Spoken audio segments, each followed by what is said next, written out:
सरसब्ज पहाड़ियों के दरमियान पुराने गांव में यूसुफ फलकियात का तजस्सुस रखने वाला एक पुरजोश लड़का जोश और खुरूश से ईद का इंतजार कर रहा था। उनके दादा एक बार गांव के मुअज्जिन ने एक रवायत के बारे में कहा, पाक रूह के साथ पहली ईद का चांद देखना ईद से पहले एक बाबरकत तोहफा लाता है। चांद रात आसमान को निगलते घने बादलों के साथ पहुंची।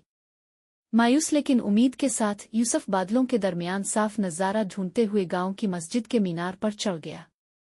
मीनार की चोटी पर यूसुफ ने यतीम खाने की एक लड़की आयशा को पाया, जो अपने भाई के लिए परेशान थी, जो काम के लिए शहर गया था और उसकी कोई बात नहीं सुनी गई। वो एक साथ बैठकर खामोश दुआएं मांग रहे थे। यूसुफ ने तारीकी में सितारों की रहनुमाई के बारे में एक कुरानी आयत याद की।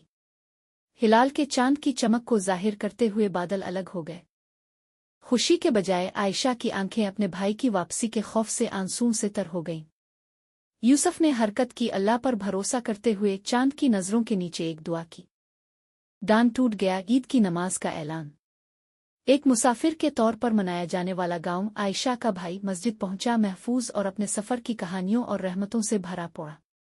शुक्रगुजारी के तौर पर इसने यूसुफ को लकड़ी की एक दूरबीन तोहफे में दी, ये कहते हुए कि एक दुकानदार ने इसरार किया कि ये इस लड़के के पास जाए जो दूसरों की भलाई के लिए मीनार तराजू करता है। दिन मुश्तरका मुस्कुराहटों और खुशियों से भरा हुआ था, दूसरों की खुशियों में ईद की हकीकी खुशी की याद दहानी। मीनार रूहानी उरूज की अलामत है, दूरबीन परेशानियों से बालातर है। मुंतशिर बादल ईमान से वाज़े और अमन की अलामत थे। ये तवक्कल, अल्लाह पर भरोसा और कमज़ोरों की मदद उख़ुव्वत के बारे में नबी सल्लल्लाहु अलैहि वसल्लम की तालीमात का एहतराम करने का सबक था। चांद की चमक में अल्लाह की निशानियों ने इलाही वक्त उम्मीद घूमने और आरज़ुओं को जिंदा करते हुए मुक़द्दस आयत को तक़वियत दी, बस मुझे याद करो मैं तुम्हें याद करूँगा।